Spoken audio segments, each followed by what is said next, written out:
I was 12 years old when I learned that families keep secrets. Not the good kind of secrets. Not birthday surprises or hidden gifts. The other kind. The kind that sit in the dark corners of a house, waiting to be discovered by someone who wasn't supposed to be listening. My name is Mira. I grew up in a small house on a quiet street in a town where nothing ever happened. My father worked at the bank. My mother stayed home and made sure dinner was on the table by 6. My older brother, Shane, was the athlete, the one everyone praised.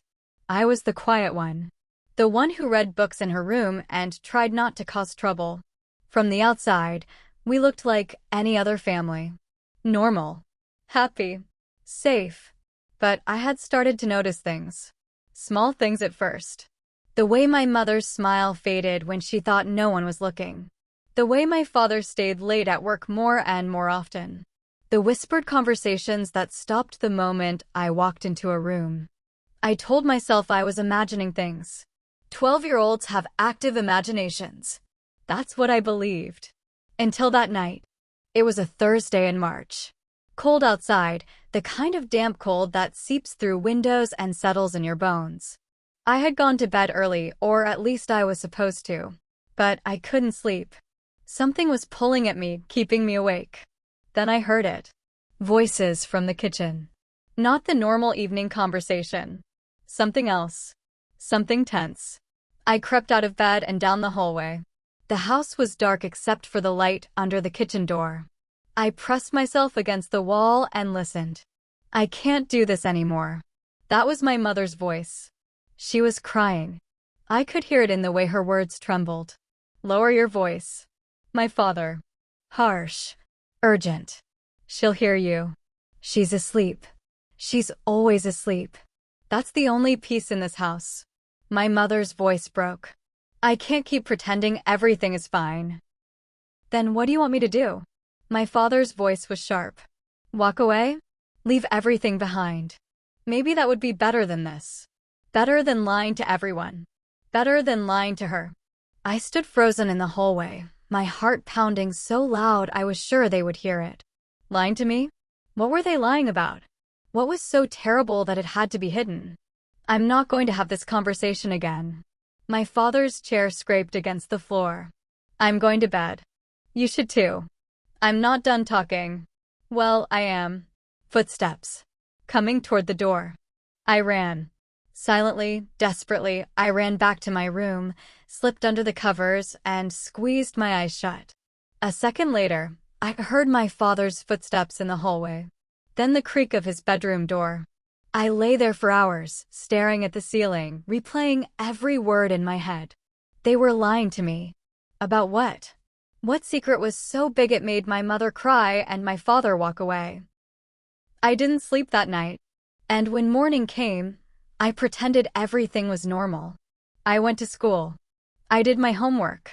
I sat at the dinner table and smiled. But I was watching now. Listening. Waiting for the truth to reveal itself.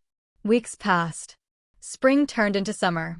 I kept up the act, pretending to be the same quiet daughter I'd always been.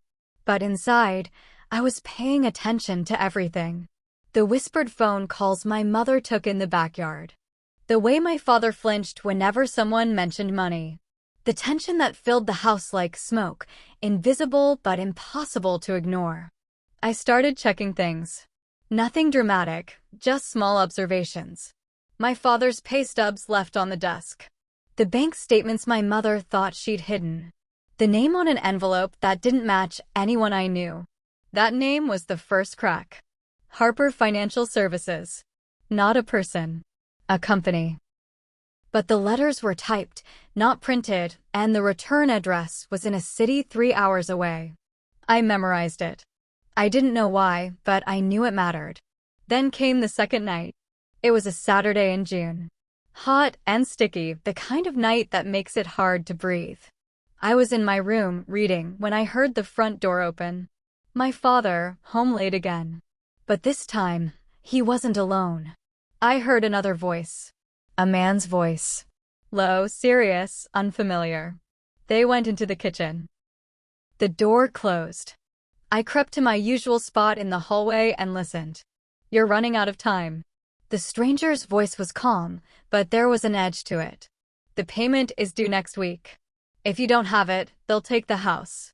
"I know." My father's voice was defeated. "I know. I'm working on it." "Working on it isn't enough. You need a solution." "Do you have any idea what happens if you default?" I said I know. A pause. Then the stranger spoke again. "There's another option. The one we discussed before. If you're willing to consider it." Silence. Long, heavy silence. "I can't." My father's voice cracked. "It would destroy my family. It might destroy them anyway. At least this way, you have a chance to control the outcome." Another pause. Then my father spoke, so quietly I almost missed it. "Give me until Monday. I need to think." Footsteps. I ran. Back in my room, I lay in the dark, my mind spinning. The house. They were going to take the house. My father owed money. A lot of money. And there was some other option, something worse, something that would destroy us. I didn't understand it all. I was 12. But I understood enough to be terrified. The next morning, I watched my parents at breakfast. My father was quiet, staring at his coffee. My mother moved mechanically, putting food on the table, not eating any of it. They didn't look at each other. They didn't look at me. I made a decision. I found the envelope I'd seen before. Harper Financial Services. I copied the address into my notebook. Then I did something I'd never done before. I called the number. A woman answered. "Harper Financial, how may I direct your call?" I hung up. My hands were shaking. But I had the name. I had the number. I had something. I just didn't know what to do with it yet. The next week was the longest of my life. I watched my father grow quieter, more withdrawn. I watched my mother cry when she thought no one was looking. I watched our family crumble in slow motion, and I didn't know how to stop it. Then, on Thursday night, my father sat us all down at the kitchen table. "I need to tell you something," he said. His voice was steady, but his hands were shaking.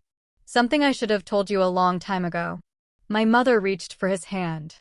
She already knew. Of course she knew. "Things have been hard," he continued. "Harder than I've let on. I made some mistakes. Bad investments. Decisions I thought would help us, but instead." He trailed off, rubbing his eyes. "We're going to lose the house," my mother said softly. "Aren't we?" My father nodded. "Unless I do something drastic. Something I never wanted to consider." Shane spoke up. "What kind of something?" My father looked at him, then at me. "There's a man. He's offered to help us. But it comes with a cost. A big one." I thought about the stranger's voice in the kitchen. The other option. The thing that would destroy us. "Don't do it," I said. Everyone turned to look at me. I'd spoken louder than I meant to, but I couldn't stop now. "Don't do whatever he's asking," I repeated. "There has to be another way." My father stared at me. "How do you know about that?" I didn't answer. I just looked at him, and something passed between us. Understanding, maybe. Or fear. I'm not sure which. The next day, my father made a decision. He didn't take the mysterious offer. He didn't sell us out to save himself. Instead, he did something braver. He came clean. He called a family meeting. Not just us, but my grandparents, my aunt, everyone who cared about us. And he told them everything. The debt. The mistakes. The fear. The offers he'd refused. My grandfather was quiet for a long time. Then he spoke. "We'll figure this out," he said. "Together." That's what family does. It wasn't easy. It took years. My father worked 2 jobs. My mother went back to school and started a small business. I helped where I could. Shane gave up his sports camps to work weekends. We kept the house. Barely. But we kept it. And slowly, over time, we healed. Not completely. Some wounds leave scars. But we learned to trust each other again. To talk. To stop hiding. I never told them about that night in the hallway. About the things I'd heard. About the call I'd made. Some secrets, I decided, were okay to keep. But I learned something that night that stayed with me forever. Families aren't perfect. They make mistakes. They keep secrets. They hurt each other without meaning to. But they can also heal, if they choose to. And sometimes, a 12-year-old girl pretending to sleep can be the reason they do. 20 years later, I sat at that same kitchen table with my own children. The house was still ours. My parents were older now, softer, their edges worn smooth by time. My mother looked at me across the table and smiled. "Do you remember that night?" she asked quietly. "The one when everything changed?" I nodded. "I always wondered," she said, "how you knew. How you knew not to let your father make that deal." I thought about the hallway. The whispers. The fear. "I was listening," I said. I pretended to sleep, but I was listening. My mother reached across the table and took my hand. "Thank you," she said. "For listening. For caring. For saving us." I squeezed her hand and smiled. That's what family does. The night I pretended to sleep, I heard things I wasn't supposed to hear. But those things saved us. And I've never regretted listening. Not once.